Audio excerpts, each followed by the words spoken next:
आज मी तुम्हाला अशी रेसिपी दाखवणार आहे जी पाहिल्यावर तुम्ही बाजारातून केळीचे चिप्स घेणं बंद कराल. एवढी सोपी रेसिपी आहे आणि परफेक्ट कलर आणि कुरकुरीतपणा या घरी बनवलेल्या चिप्सला येतो. हाताखालच्या फक्त 4 साहित्यात हे बनवून तयार होतात: तेल, मीठ, हळद आणि कच्ची केळी. सगळ्यात पहिल्यांदा मी अर्धा किलो पूर्णपणे कच्ची असलेली केळी घेतलेली आहे. बऱ्याच वेळेस आपण उपवासासाठी किंवा प्रवासात किंवा मुलांना अदल्यामधल्या वेळेत खाण्यासाठी केळीचे चिप्स विकत घेतो. कंपनीचे असू दे, पॅकेटचे असू दे, किंवा आपण कधी कधी आपल्या समोर ताजे केळीचे चिप्स सुद्धा बनवून घेतो. पण त्याच्यात जे तेल वापरलेलं असतं त्याची क्वालिटी शक्यतो खराब असते किंवा ते खाल्ल्यामुळे कधी कधी आपला घसा सुद्धा दुखू शकतो, खोकला येऊ शकतो. पॅकेटचे जे चिप्स असतात त्यामध्ये प्रिझर्वेटिव्ह असतात किंवा 1 ते 1.5 महिना ठेवल्यामुळे कधी कधी पॅकेटचा वास सुद्धा येतो.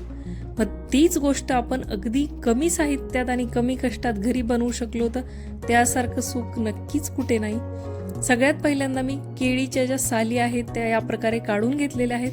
ही कच्ची केळी असते त्यामुळे हिच्या ज्या साली आहेत त्या सहजासहजी निघत नाहीत. त्यामुळे या प्रकारे त्याला थोडासा चाकू मारायचा सगळ्या बाजूंनी आणि या प्रकारे केळीच्या साली काढून घ्यायच्या. तुम्ही बघू शकता अगदी अलगद निघून जातात. फक्त एकच गोष्ट लक्षात ठेवायची आहे की केळी तुमची पूर्णपणे कच्ची असली पाहिजे तरच चिप्स कुरकुरीत बनतात. नाही तर चिप्स आपले जे आहेत ते लाळीस बनू शकतात किंवा थोडेसे मॉइश्चर पकडून बनू शकतात.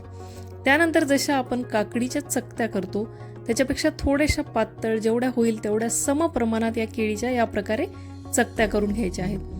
ही पद्धत जर तुम्हाला अवघड वाटत असेल तर बटाट्याचे चिप्स करण्यासाठी आपण जी खिसणी वापरतो, स्लायसर वापरतो, तेही तुम्ही घेऊ शकता आणि अगदी 5 मिनिटात ही केळी त्यामध्ये स्लाइस करून घ्यायची, म्हणजे तिच्या चकत्या करून घ्यायच्या. सम प्रमाणात तयार होतात. सगळ्या केळीचे एकदा चिप्स बनवून घ्यायचे. बनवून तुम्ही 5-10 मिनिट ठेवले तरी काहीच हरकत नाही. फक्त 1 ते 1.5 तासाच्या नंतर ती केळी काळी पडायला सुरुवात होते. त्यानंतर एका वाटीत मी अर्धी वाटी पाणी घेतलंय.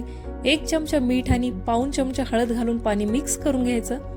कढईमध्ये तेल कडकडीत गरम करून घ्यायचं आणि या प्रकारे एका केळीच्या अंदाजाचे किंवा 2 केळीच्या अंदाजाचे, जशी तुमची कढई आणि तेल आहे त्यानुसार केळीच्या चकत्या यामध्ये घालायच्या. या प्रकारे घातल्यानंतर पूर्ण चकत्या जेव्हा वर येतात तेलाच्या वरच्या भागावर, तेव्हा आपण जे हळद आणि मिठाचं पाणी बनवलंय ते या प्रकारे वरून घालायचं.